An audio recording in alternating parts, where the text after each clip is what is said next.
Hello friends, मैं हूं मनोरंजन एंड आप देख रहे हैं art education and learning with मनोरंजन। आज है 18 जुलाई 2021 और 18 जुलाई 2021 का करंट अफेयर चलिए देखते हैं। मैं पीडीएफ भी डिस्क्रिप्शन बॉक्स में दे रखा हूं, आप उसको डाउनलोड करके नोट कर सकते हैं। तो चलिए देखते हैं आज का current affair. World day for international justice कब मनाया जाता है? क्वेश्चन नंबर 1 है, world day for international justice कब मनाया जाता है? मैं ऑप्शन के तौर पर यहाँ पर ऑप्शन दे रखा हूँ, आप चाहिए तो गैस कर सकते हैं।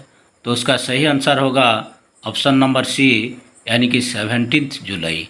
17 जुलाई को world day for international justice मनाया जाता है। अंतर्राष्ट्रीय अपराध न्यायालय आईसीसी के काम को समर्थन और मान्यता देने के लिए 17 जुलाई को विश्व स्तर पर मनाया जाता है world day for international justice. यह दिन 17 जुलाई 1998 को रोम संबंधी को अपनाने की वर्षगांठ का प्रतीक है। इसी तरह world day for international justice हर साल 17 जुलाई को मनाया जाता है। मैं world day for international justice के लिए कुछ डेटा भी यहाँ पर दे रखा हूँ, आपके एग्ज़ाम पॉइंट ऑफ व्यू के मद्देनज़र रखते हुए आप उसको नोट कर सकते हैं। तो चलिए देखते हैं नेक्स्ट क्वेश्चन को। एंड क्वेश्चन नंबर 2 इज, हाल ही में पाकिस्तान के पूर्व राष्ट्रपति ममनून हुसैन का निधन हुआ है, वह कितने नंबर के राष्ट्रपति थे?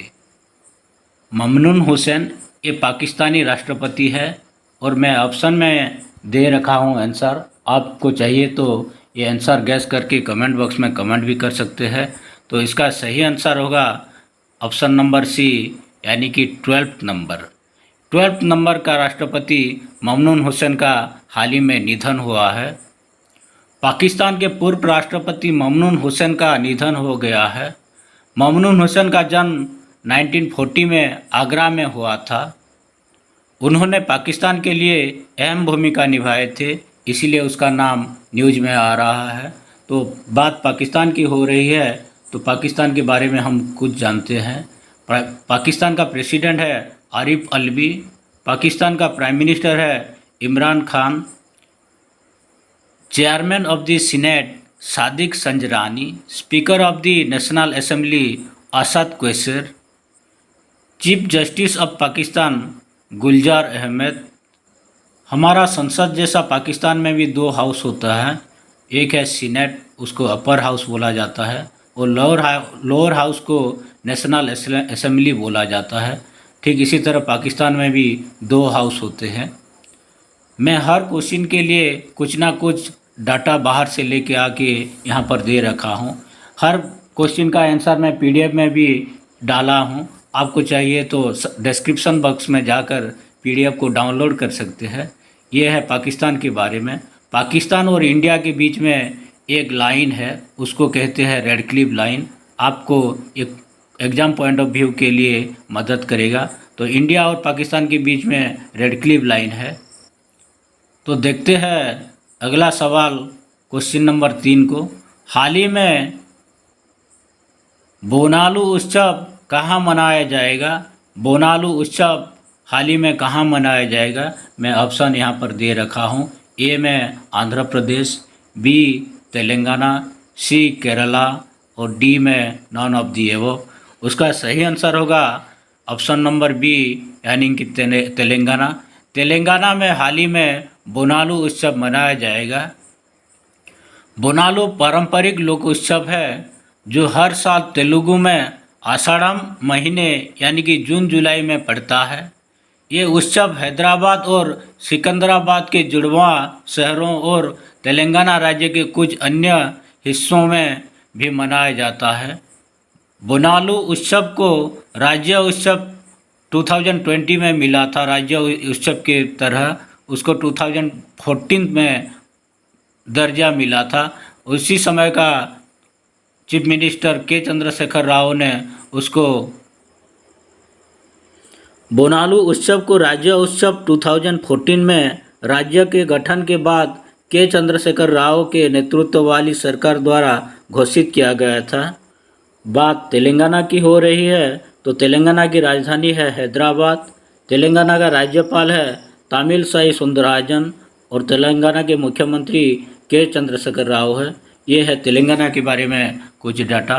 Please subscribe my channel for better educational video. तो चलिए देखते हैं क्वेश्चन नंबर 4 को।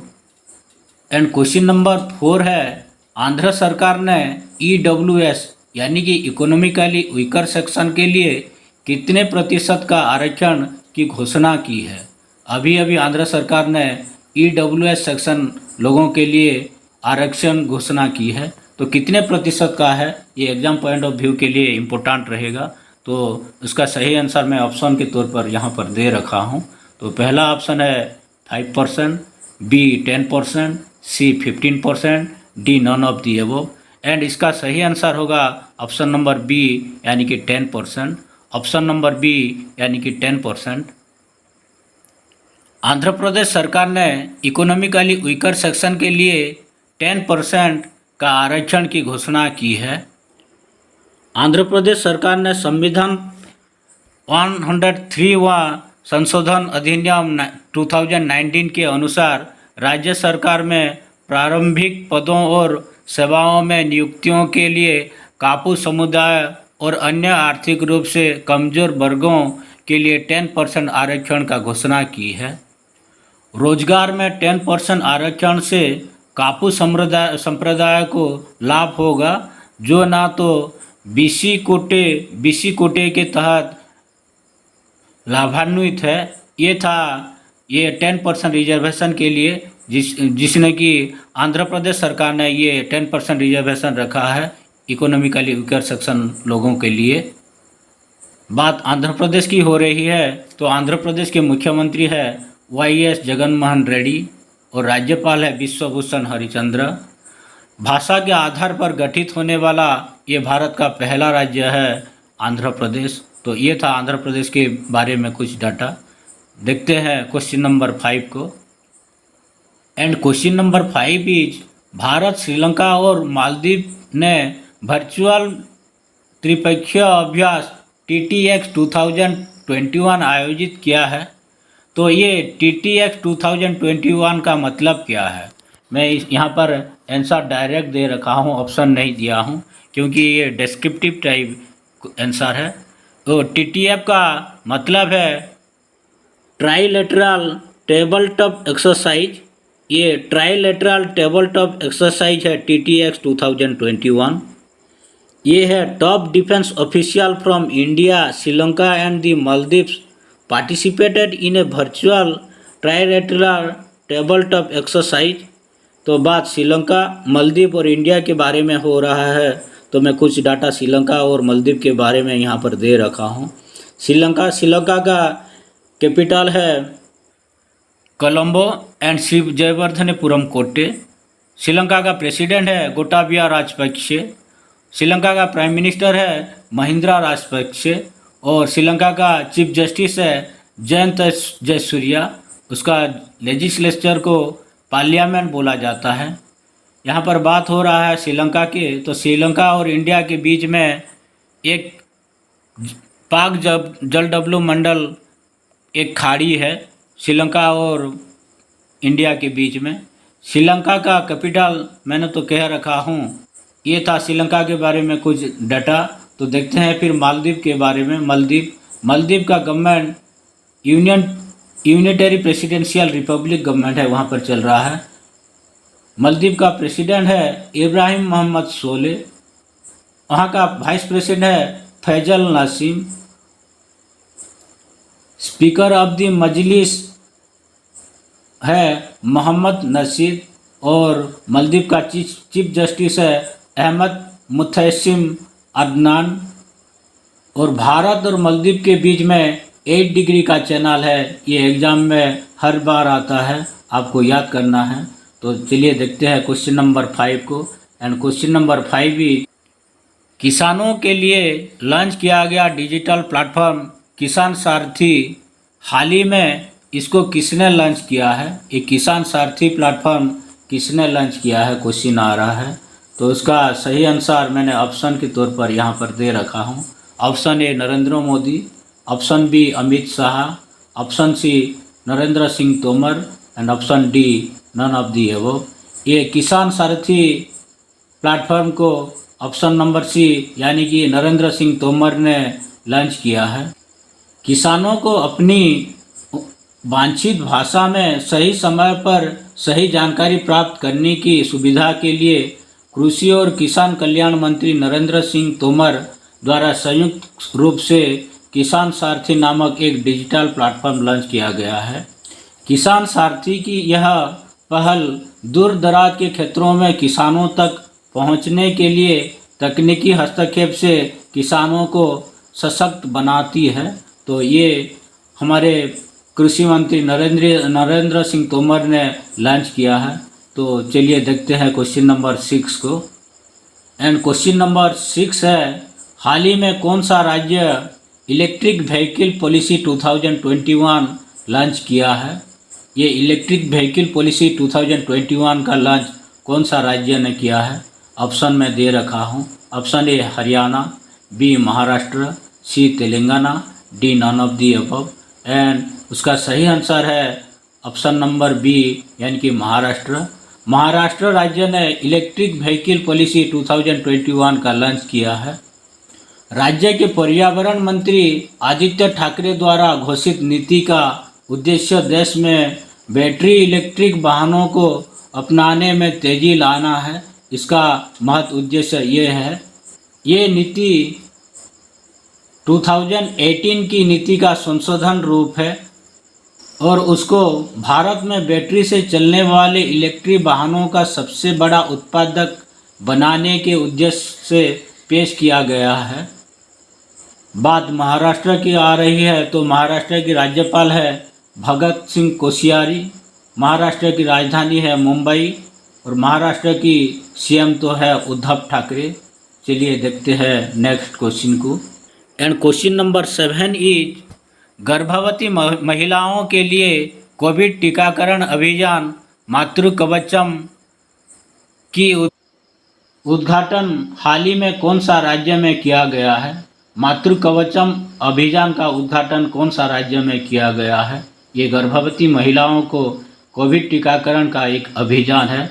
उसका सही आंसर मैं ऑप्शन में दे रखा हूँ। Option A Kerala, option B Gujarat, option C Maharashtra, option number D none of the above. And उसका सही आंसर है option number A Kerala. Kerala ने गर्भवती महिलाओं को कोविड टीकाकरण अभियान मातृ कवचम की उद्घाटन की है। तो इसका सही आंसर केरला है, मातृ कवचम टीकाकरण। ये आपको याद करना है। कोविड-19 संक्रमण के खिलाफ राज्य की सभी गर्भवती महिलाओं का टीकाकरण करने हेतु केरल सरकार के अभियान मातृ कवचम का हाल ही में जिला स्तर पर उद्घाटन किया गया है। बात केरल की हो रही है तो केरल के मुख्यमंत्री है पिनरई विजयन, केरल के राज्यपाल है आरिफ मोहम्मद खान और केरल के राज्य के पशु है हाथी। चलिए देखते हैं नेक्स्ट क्वेश्चन को। And question number 8 is, India's first pod taxi Bharat में कहां से कहां तक चलाई जाएगी? इंडियाज फास्टपोर्ट टैक्सी सेवा भारत में कहां से कहां तक चलाई जाएगी? उसका सही आंसर होगा India's first pod taxi to operate between Noida airport to film city of India. Indian port rail and ropeway corporation limited IPRCL has prepared a detailed project report or DPR for the port taxi service between Noida Airport and Jior and Film City. There are plans to run a driverless taxi between the two destinations. ये जो taxi सेवा दी जाएगी वहाँ पर कोई driver नहीं रहेंगे और ये नोएडा और फिल्म सिटी के बीच में ये टैक्सी सेवा दी जाएगी पहली बार इंडिया में। ये रहा इंडिया का एक ऐतिहासिक योजना जिसको India Noida airport to film city तक ये चलाया जाएगा। तो देखते हैं क्वेश्चन नंबर 9 को। एंड क्वेश्चन नंबर 9 इज, हाल ही में किसने मुंबई हवाई अड्डे के प्रबंधन का कार्यभार संभाला है? इसका सही आंसर होगा अदानी ग्रुप ने। गौतम अदानी यानी कि गौतम अदानी के नेतृत्व में अदानी समूह ने जीवीके समूह से मुंबई अंतर्राष्ट्रीय हवाई अड्डा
इस अधिग्रहण के साथ अदानी समूह भारत में एयरपोर्ट इंफ्रास्ट्रक्चर कंपनियों के मामले में शीर्ष कंपनी बन गए हैं।